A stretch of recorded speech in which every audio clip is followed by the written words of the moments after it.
Our top story tonight, Jahmyr Gibbs. Jahmyr Gibbs is getting hype out of training camp. We knew this was going to happen. He is an elite mover. He has elite speed. And of course, those types of players show out in training camp, show out when we have no pads on. And David Montgomery's a little bit banged up. So Jahmyr Gibbs is getting even more work. We're going to break down the case for Jahmyr Gibbs to be the RB2 in Dynasty and more on Player Profiler today.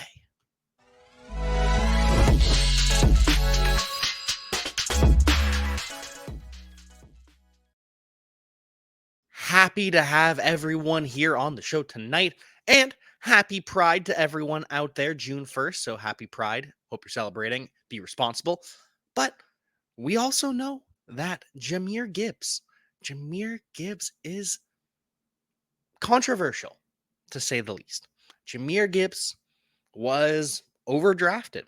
A running back at 12, not the best investment.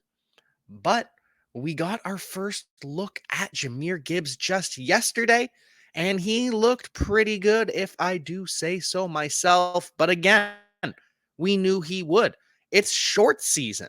This is the time of year where players of Jahmyr Gibbs' caliber, his athleticism, his everything about Jahmyr Gibbs, this is the type of time of year where he truly shines.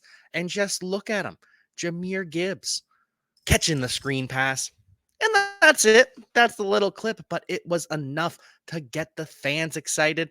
And of course, it was enough to make some people mad. You see here the pass. Oh, it's slightly behind him. No, that's how a screen pass works. Tell me you don't know what football is without telling me you don't know what football is. But Jahmyr Gibbs, this is the one clip we have seen so far. We got some pictures. Jahmyr Gibbs, he looks good, but we knew he would. But where does Jahmyr Gibbs fall in Dynasty? That is a very important question because Jahmyr Gibbs, he is smaller than we like for an RB1 in Dynasty. He's smaller than Bijan. Bijan has feature back size. He's smaller than Breece Hall, smaller than Ken Walker. All these guys have the workhorse size and skill set. Whereas Jahmyr Gibbs, he does not. He is an outlier at 199 pounds, but he's also an outlier having been drafted at 12th overall. And we said before the draft, well, there's only really two running backs recently that have performed as an RB1 at that size, and they're both outliers. Christian McCaffrey, he was drafted 10th overall.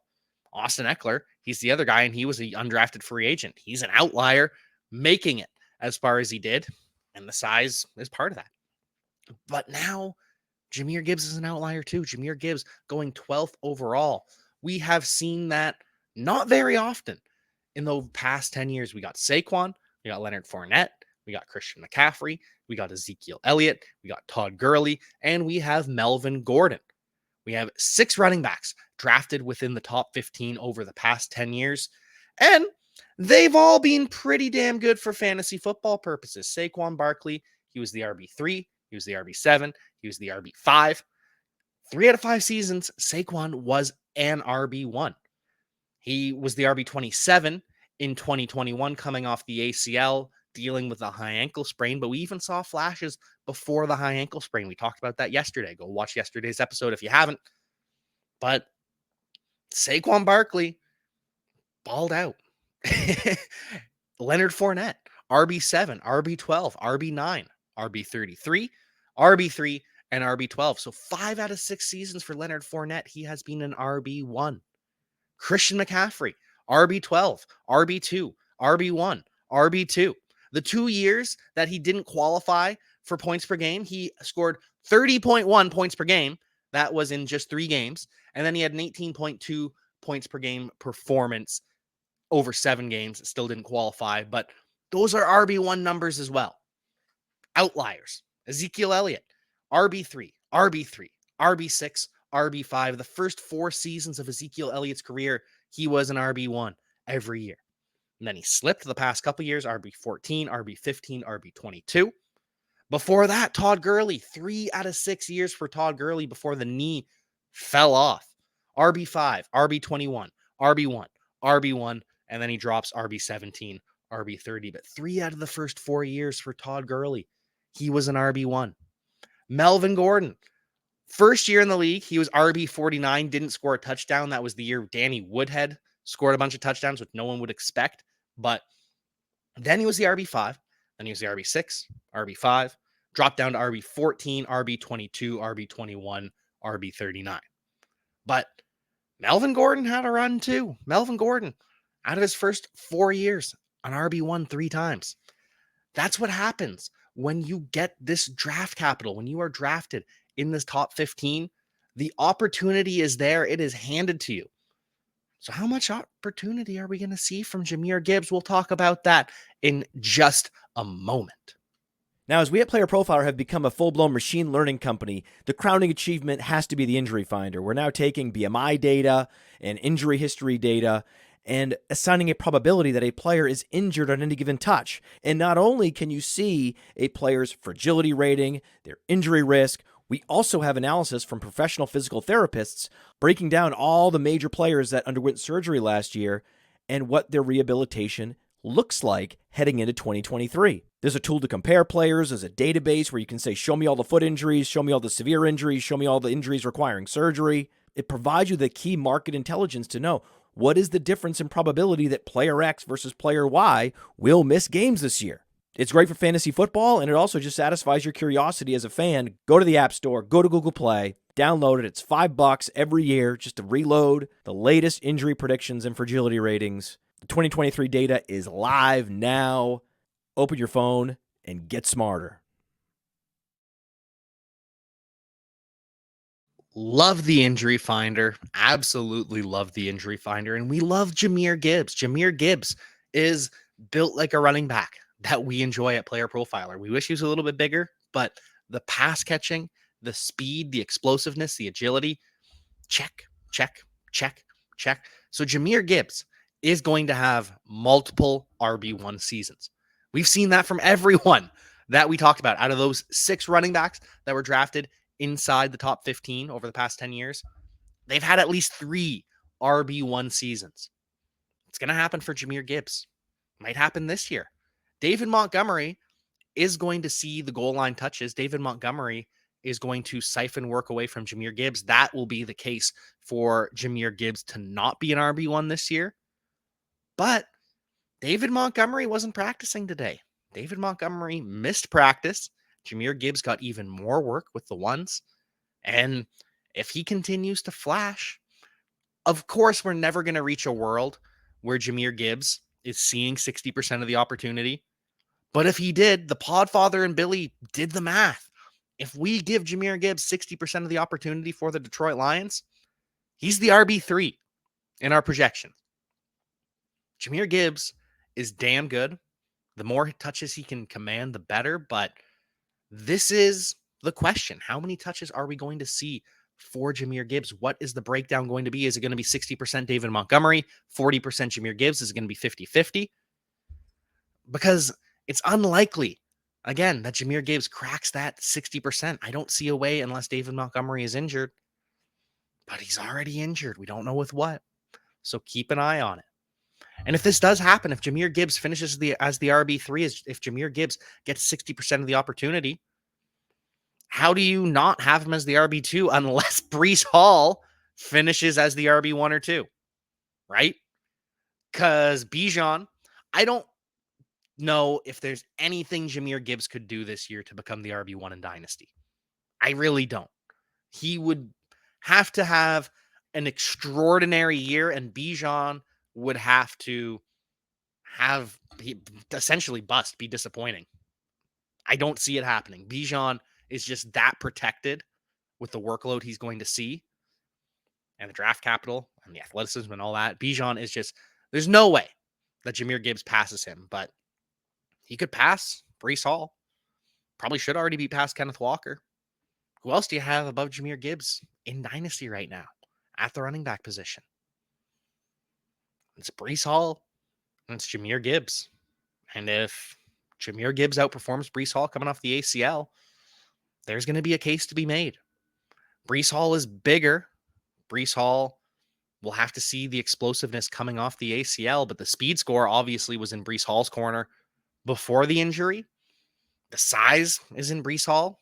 He's got the bell cow profile, but that's it. It's Jahmyr Gibbs versus Breece Hall to be the RB2 in Dynasty. And there's a good chance that Jahmyr Gibbs, not saying a great chance, but Jahmyr Gibbs could very well end up as the RB2 in Dynasty at the end of the year. I will say, though, the one interesting thing and the one negative here is we talk about over the last 10 years. If we go to 11 years, then we get Trent Richardson. And if we go past that, we get Ryan Matthews, we get CJ Spiller. So it's not a guarantee that just because you're drafted inside the top 15, you're going to be elite. But even then, we had an RB1 season from Trent Richardson. We had an RB1 season from CJ Spiller. It happened. Might not get the longevity, but we're going to be fine. Jahmyr Gibbs, he's a good pick in Dynasty. He's going to be an RB1 in fantasy football. I can't guarantee you it's going to happen this year, but it is going to happen. It's just a matter of when and how often and how long. But history says we're going to get at least 3 RB1 seasons from Jahmyr Gibbs. And if that's the case, who's saying no? But before we get to more news around the NFL, we are going to pass it on over to the Podfather. You know, people always ask me, hey, what is the World Series of fantasy or the Super Bowl of fantasy football? And it's easy. It's the FFPC, the Fantasy Football Players Championship. It's a $6 million prize pool. And they've had their Never Too Early Best Ball leagues cranking since February. And so the FFPC is the answer to so many questions. Hey, where's the best place to get a Dynasty Orphan? Well, you can adopt a Dynasty Orphan at the FFPC. That's why we partner with them. If you want to play fantasy football for low, medium, high stakes, seasonal, best ball, dynasty, go to the FFPC. And don't forget, promo code Underworld to get you $25 off your first team. $25 off your first team, no matter what team it is, no matter what format it is, at the FFPC. Go do it. Go do it. Go sign up for the FFPC today. And if you're drafting on the FFPC, where are you taking DeAndre Hopkins? And where is DeAndre Hopkins even going to land? I don't have a clue right now. And part of that is because we're hearing new teams in the mix. The Houston Texans are interested in DeAndre Hopkins. DeAndre Hopkins is interested in the Houston Texans. He actually already visited the Texans this week. He was home in Houston, visited the team, and apparently DeAndre Hopkins really likes CJ Stroud. We know he said he wants to play for a contender. The Bills and the Chiefs are the favorites, but could the Texans be in on DeAndre Hopkins? And don't rule out the Patriots either. I know there's the Bill O'Brien feud. I know it's unlikely. I don't expect it to happen. I can't see that bridge being mended between Bill O'Brien or DeAndre Hopkins, but maybe it could be. I've seen a lot of bridges mended lately, a lot of burnt bridges healed through the passing of time and some circumstances. And really, life is too short to keep those bridges burned. So maybe DeAndre Hopkins extends an olive branch, learns to forgive Bill O'Brien, and they reconnect. Don't rule it out. I'm not saying it's likely, but they're in the mix. They were third in odds yesterday. Seems as though they're one of the 4 big teams. The Texans, surprisingly. I guess 5 because we'll throw the Ravens in there. But Patriots, Texans, Ravens, Bills, Chiefs. Seems like those are the big 5 in on DeAndre Hopkins, not the Cowboys. Mike McCarthy says that they really like their group. Same answer that the Jets gave. They're out on DeAndre Hopkins. And it sounds as though the Cowboys are happy with Jalen Tolbert. Jalen Tolbert is taking the year 2 jump, according to Mike McCarthy. We'll see. But as you know, Player Profiler was big on Jalen Tolbert last year. We had high hopes. He absolutely destroyed our high hopes, but never say never in the NFL. And never say never when it comes to Puka Nacua and the Los Angeles Rams. Puka Nacua has been showing out. He is playing all 3 wide receiver positions because right now Ben Skoranek not practicing at X. Right now Cooper Kupp, the wide receiver 1, not practicing at slot. And Puka Nacua, he looks like an obvious replacement for Robert Woods. He's already wearing the number 17 that Robert Woods did. It's going to be the 1-for-1 replacement. That's who Puka Nacua is going to be. I still prefer Xavier Hutchinson. And remember, you get 1 day 3 wide receiver per class. Last year was Kyle Phillips. This year it's Xavier Hutchinson. But if I'm wrong, it's because Puka Nacua breaks out, gets some work for the Los Angeles Rams. He's going to be involved in this offense. I think he's going to beat out Tutu Atwell, who's getting a little bit of hype today. Ben Skoranek, not really a threat. Wide receiver that plays some fullback, ridiculous.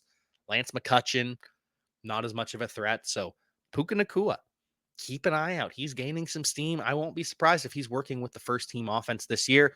Same with Michael Mayer and the Las Vegas Raiders. He's getting some hype. He is everything that they thought he was. Apparently, Michael Mayer already taking a leadership role among the team and already over the rookies. Michael Mayer is that guy, which isn't a surprise. Tyree Wilson, we didn't hear reports that he was that leadership guy. But Michael Mayer, the 2nd-round pick for the Raiders, he's going to be the starting tight end 1 probably by week 1. Maybe it'll take a little bit longer, but he's going to be starting tight end early. And he's already a leader for the team. Michael Mayer is going to be a captain for the Raiders within the next 3 years. I'm telling you now, that is something that is going to happen. And the Raiders don't want you to be worried about Jimmy G. They are reportedly experiencing no anxiety about the situation, about the foot. Remember last year, Josh Jacobs didn't spend a whole lot of time practicing throughout OTAs in the summer. And Josh McDaniels isn't worried about it. So no worries about Jimmy G's foot. We'll see. Obviously, there are some worries. There is no backup plan. It'd have to be Carson Wentz. Maybe they trade for Jameis Winston, who believes he's still a starting quarterback. But by all accounts, the Raiders believe Jimmy G will be the one throwing to Michael Mayer come September. And we have some other updates around the NFL. We got our first look at DeAndre Swift, Agent Zero for the Philadelphia Eagles, and he looks too good. The zero is going to revolutionize the NFL. Just so much swag in just one single number. Is 0 a number? I actually don't know. Anyways, 0. It's probably a number, but maybe it's the planet thing like Pluto. I don't know. But I do know DeAndre Swift looks cold as hell. DeAndre Swift in number 0, I got to admit, he looks better than Jahmyr Gibbs in number 26. That is just a fact. It's not something I am happy to report, but DeAndre Swift looks cold as hell. And apparently, Elijah Moore is looking cold as hell. Elijah Moore is a focal point for the Cleveland Browns right now. Some of the things that have been talked about from the Browns OTAs, what they're trying to do, the 3 big takeaways. They are getting more aggressive on defense. That's no surprise. They have Jim Schwartz as their defensive coordinator now. So that's takeaway number 1, aggressive blitzing defense. Takeaway number 2 is a faster paced offense, more willing to throw it. And takeaway number 3 is kind of a sub takeaway from number 2, that with this fast paced offense, with this spread offense, Elijah Moore is getting fed early and often. Elijah Moore looks like he's going to be the wide receiver 2 behind Amari Cooper. And if the Browns end up passing the way we're expecting them to, the way that's being talked about, Elijah Moore could end up being a real value in fantasy football and could have some real juice, both in best ball and in regular drafts. Elijah Moore could be a guy that we're starting every single week. And speaking of starting every single week, the Bears. The Bears are already talking about it. Khalil Herbert has already admitted it. This is a committee. And what that tells me is Khalil Herbert has seen Roschon Johnson at camp and knows this guy's him. He's better than I am. So it's going to be a committee because it has to be. because I can't compete and I'm not going to admit that I'm a backup. So it's a committee now. Because you know that Khalil Herbert's not saying that about Dante Foreman, who's not even practicing right now. Interesting. But Khalil Herbert isn't afraid of Dante Foreman. If he's saying this is going to be a committee backfield, it's because he's afraid of Roschon Johnson. And that's a good thing if you're a Roschon Johnson GM. And if you're a Laviska Shenault GM, as many of us are, just can't let him go off of our deep dynasty leagues, Laviska Shenault getting some hype. We have reached the phase of the offseason where player X is Deebo Samuel. You know this happens every year. It's the same as running back or tight end Y are going to be playing in the slot. It is the same as wide receiver X is going to be used like Deebo Samuel.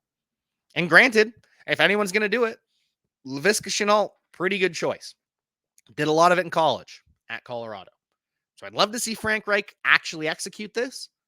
I'm just not going to hold my breath because this never happens. It's just that type of year. Everyone is Deebo Samuel. Everyone's playing in the slot. Everyone is in the best shape of their careers. Except DJ Chark. DJ Chark, he's healing, but DJ Chark, he's still dealing with his ankle injury. He's involved in the walkthrough. He's doing some individual drills on air, but he's not doing competitive drills. They're going to wait for next week for that, or they might just hold him off until training camp. They might not have DJ Chark actually practice against the defense. Same with Hayden Hurst. He's dealing with a sports hernia. He is recovering from that. We'll do some drills on air tomorrow alongside DJ Chark, but we'll see if either of them actually practice against the defense. And we've got some tight end news. Greg Dulcich, he was a little bit at risk earlier this offseason, just a couple weeks ago. Sean Payton was not gushing about Greg Dulcich. He did not seem particularly happy about Greg Dulcich. Just his comments, didn't seem to believe. Then he goes out and trades for Adam Troutman. But now today says Greg Dulcich had his best practice yet. And then goes a step further and starts comparing Greg Dulcich to Jason Witten, to Jeremy Shockey, to Jimmy Graham, saying that he's worked with some great tight ends and they play this joker role. There's two tight end roles that they have. There's the Y tight end, the blocking, and then there's the joker that Jimmy Graham played, that Jeremy Shockey played, that Jason Witten played at times with the Dallas Cowboys. But Sean Payton has also said that joker role can be a running back too. The stuff they did with Alvin Kamara and with Reggie Bush. So when you're getting Greg Dulcich compared to Jason Witten, Jeremy Shockey, Jimmy Graham, Reggie Bush, and Alvin Kamara, I think that's a pretty good thing. I think Greg Dulcich is safe once again. He might finish as a tight end 1, gonna finish as a tight end 2 more likely, but he's not going to be irrelevant, and that's something we were just a little bit worried about. Finally, though, our final tight end news of the day comes from Shannon Sharpe. Shannon Sharpe is leaving Undisputed with Skip Bayless. He is leaving FS1, owned by Fox, reaches a buyout with the company. His final Undisputed show with Skip Bayless will be after the NBA Finals. And good for Shannon Sharpe for getting free from Skip Bayless. Now, Shannon liking tweets saying that this is a mistake by Fox and that Skip was jealous, and that's why some of the pot shots started happening on show where Skip Bayless would just make absurd comments just to piss off Shannon Sharpe. But this is a good thing that Shannon Sharpe is going out on his own. It's unfortunate that Fox has decided to go with Skip Bayless because that means we're going to have some other host with Skip Bayless, and it's going to be pointless because, like I said, network TV is awful. It is making a lot of people dumber, especially in the sports world. And Skip Bayless is responsible for making more sports fans dumber than anyone else on earth. Hey, you like that video? Be sure to subscribe and activate those alerts so you get notified as soon as new videos drop. And be sure to check out PlayerProfiler.com. We have all the tools for you to dominate every type of fantasy league. We have a draft kit, Dynasty Deluxe, data analysis, DFS Dominator, and don't forget the player rankings to rule them all.